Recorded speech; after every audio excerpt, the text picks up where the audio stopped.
Hey friendlies, hold on, I don't want to fall down this hill. There we go.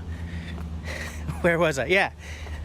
Hey there friendlies, I hope everyone's having a lovely Thanksgiving weekend, Monday, or was it Columbus Day in the States?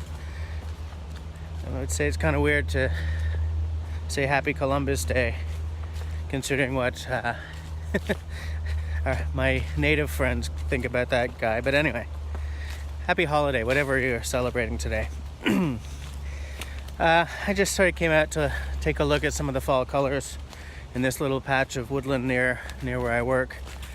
It's still pretty green. Some spots of red and yellow, but it's not nearly as advanced as I thought it would be by now.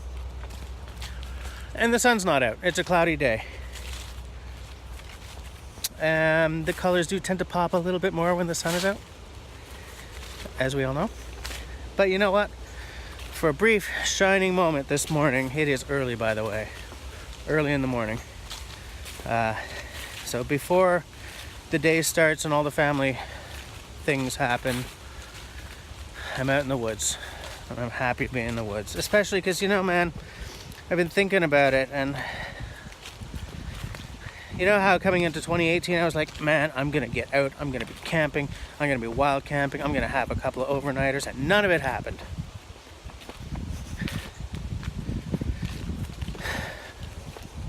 I'm someone who likes to be alone. I don't need to be alone all the time because then my head starts playing tricks on me, but I'm someone who likes solitude in controlled doses, and I'm someone who feels the need to be surrounded by trees at least semi-regularly in order to not have a live wire of anger underscoring everything I say or do. And for the past 10 or 15 years, it hasn't happened. So I'm pretty much angry 100% of the time. I mean, I'm good at going crazy quietly, but man, it's an effort to be nice to everyone around me these days. And it's not fair to the people I live with, and it's not fair to me either. So I gotta figure out a way to solve this next year. I have to. I'm tired of who I am, you know? And it's not that hard a fix, provided I can find a piece of land to stick a tarp up on, or my hammock or whatever. But it's gotta happen. It's gotta happen. Oh, by the way, LT, rocking your t-shirt. For those of you who don't know, that's LT Survival. Check him out if you're looking for a new channel. Good stuff. He knows a lot about knives. Hold on, I'm changing hands because it's a little heavy. It's not heavy, but you know, a half-pound camera or whatever gets pretty heavy if you have to stick your arm out to carry it. Which I'm not using, by the way. This is on my iPhone, so if the picture quality isn't what you're used to from my spectacular channel, that's why. I just rushed out of the house to get a little woods time in before the day started today. So no time to verify batteries and memory cards and all that stuff. So what are y'all doing for this holiday weekend? Are the Canuckians giving thanks? The Americans, I don't know, what do you do? Thank Columbus or something? What the hell is Columbus Day? I don't get it. Anyway, let me know in the comments down below what you did for the holiday weekend. I didn't do anything family like special. Tonight, you know, I'm gonna have a little supper with my lady folk, but like we're not doing the usual big sort of turkey, what Camille calls a feast. She says she likes having a feast. That alone would have made it worthwhile to try and bash something together, but it's just too much going on, you know? And it's weird because I'm not the only one who says that all the time. I'm not the only one who says, I have so many things to do that this, and that, which I was planning, didn't happen. It's like everyone's always busy. When did that become the norm? There's all kinds of things that I'm constantly asking. When did X become the norm? When did Y become the norm? A big one is, when did money become more important than human beings? You know, I read this thing this morning that the U.S. government's rollback of the clean car legislation. I'm not using the technical terms because I'm not American. I don't care what the technical terms are. But in the text of this document, the White House, or whoever it is who puts these out, admits that climate change is a problem and is actually saying that there should be a 7-degree rise in the global temperature by 2100. But that it's not technologically or economically feasible to fix this, which is why roll back the rules that are in place. That pisses me all the way off, because you know what? It is technologically feasible. Look at Sweden. They are on track for their reduction target. Germany is on track. Look at the UK, man. Look at the UK. Forget all the sort of triumph of the chavs garbage that's going on right now. You know, Brexit and all that. Look at their reductions. They have rocked the show. And technologically, everything in the targets that were in the American Clean Cars Act, whatever it's called, was possible. There's no magic in there. But it's economics. There's a belief that ever decreasing the filth aspect of our cars is going to be very expensive. To which I say this. Do you guys remember when California passed vehicle emissions legislation, like back in I think it was the 90s, right? That's when the EV1 came out, right? Hold on, I'm about to drop my thermos. No. That's when the EV1 came out. That was the electrical vehicle that was leased to people in California. Well, here's what happened. California passes this legislation. The American car companies, EV1 notwithstanding, call their lawyers out to get this legislation overturned. The Japanese car companies start working on hybrids. Would you rather work for GM or Toyota right now? It's just like, it drives me crazy. And this isn't a Republican Democrat thing or whatever, conservative, socialist thing or whatever, just to internationalize it. It's not. It has nothing to do with that. And it has nothing to do with the car that you drive. Maybe you want a Jeep. I'm dying for a Jeep. I am dying for a Land Rover. My favorite car of all time is the Land Rover Defender, okay? To be exact, the last one with the little flippies on the front instead of air conditioning. But that's, in spite of all its foibles and problems, that car just gets me where I live. But it's not about the car that you buy. It's about the car that the car companies are allowed to sell.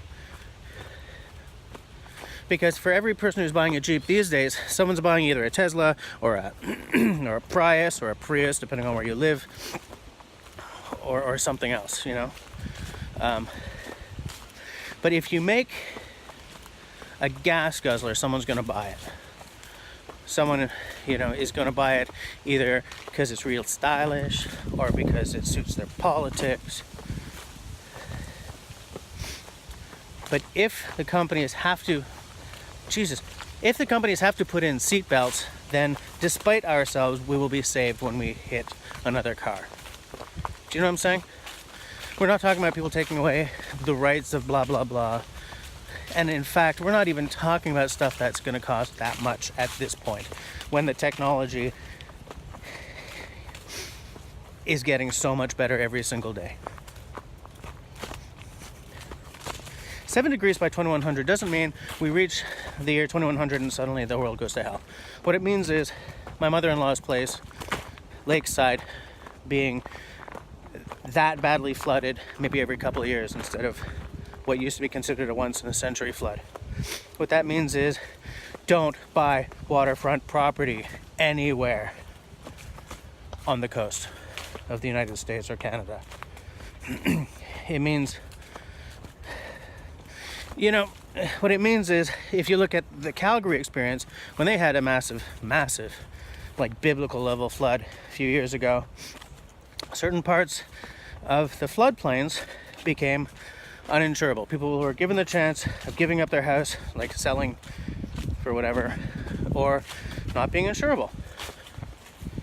Well, my mother-in-law is going to have the same choice at some point, right? What it means is floodplains being more than just a notion. There are entire cities built on what are essentially floodplains. This means, man, thank the gods I'm not Dutch. You can't, as a basic, that's not the word I'm looking for. You can't, as a decent human being, make decisions that affect my daughter's generation based on how much money you can make at the end of the day right now. I don't know why that's legal. I don't know why. Where are the massive world-spanning lawsuits against the people making these kinds of decisions? And I know it's not places like the White House making these decisions in a vacuum. There are lobbyists involved. God knows the government down there is for sale. And by the way, we're not that much better up here. We got an asshole in power. He makes all these promises about, making us a leader in cleaning up our act. And then his policies go the other way. It's cynical, and he thinks that we're stupid. And for that, my vote will not go back to the Liberal Party next time around. This is a lot more political than I was hoping to get today. I just wanted to come out and look at some colored leaves. I love fall, man. It's gorgeous. I like the change seasons. I like fall. I like spring.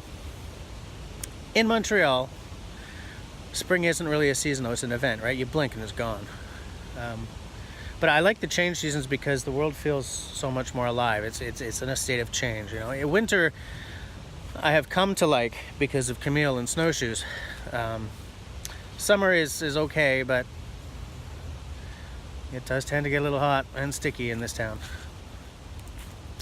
But I find fall, like breathing in fall air, is exciting. I like to see the change, on the leaves. I like to feel that cold air. I would like to go fall camping 1 year. Yeah, as I said and then forgot about expounding upon when I got all political, it's not a left versus right thing. I find the whole, left-right argument to be really boring. I think it's a red herring. I think the problem is money versus everyone else. I think the problem is those in power trying to stay there in ways that up until now have been foolproof versus people who have to live with the changes that we're creating. I think the Anthropocene is already bad. 7 degrees by 2100, as I said before, it's not like a magical threshold that we get there and everything goes to hell. The fact is, if you have a kid who's around Camille's age right now, you know that she's going to live up in a much more brutal world than we're living. It's also a generational thing, right? It's baby boomers who created a situation where we can get this way, just based on like avarice, just greed and gluttony. And then, there's my generation, Generation X, which was the first generation that understood what was really happening. And we did nothing. And then, going by what you read, it's millennials who are the big hope. But everywhere you're looking, it's like, it's too late. Why even bother? Well, I'll tell you why. Because maybe we're not going to save my daughter's generation from living in hell, but maybe we can mitigate that just a little bit.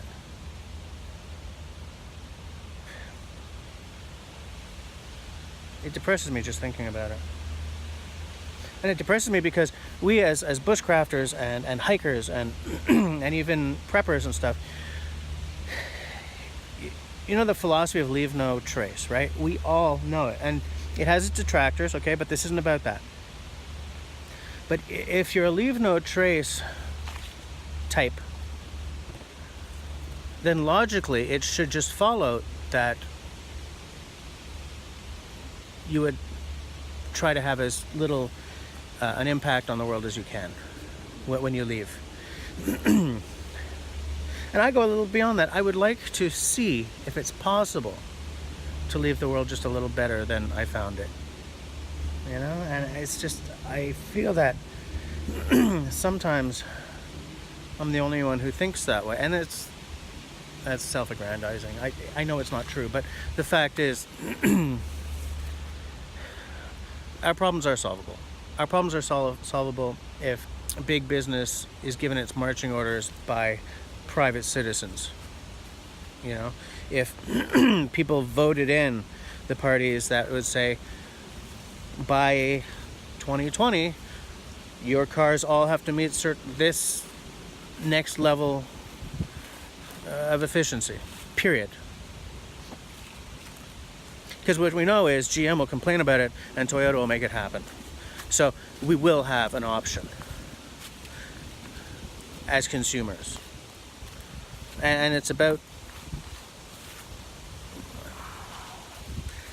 I don't know what it's about, because I've gone from hopeful and feeling empowered to feeling hopeless in just a few years, and I'm trying to get the hopeful and empowered back. So that was a lot more political than I was hoping to get. I just came out to look at the colors and get a little solo woods time in before the day got started. Hey, look at this guy. Hey there, little buddy. I shouldn't have touched him. That's rude. So yeah, so I'm heading back to the family. Gonna do some stuff, Maybe we'll see a movie or something. So, as I always say, if you like what I'm doing, then please get the conversation started down below.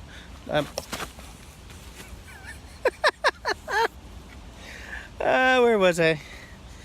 Get the conversation started down below. I've already asked, and I'm asking again, what did you do, if you're Canadian or American, what did you do for the holiday weekend? Was it all turkey? Was it family? Did you get out for a wild camp? If you got out for a wild camp, I want to know about it. If you're neither American nor Canadian, what did you do this weekend? Did you do a wild camp? If you did, I definitely want to know about it. Aside from that, share the video. That helps me a lot, as you know. If you're not subscribed, what are you waiting for? If you are subscribed, then hit that little bell. Leave me a smiley thumb. If you don't like what I'm doing, leave me a frowny thumb. Thanks for watching, guys.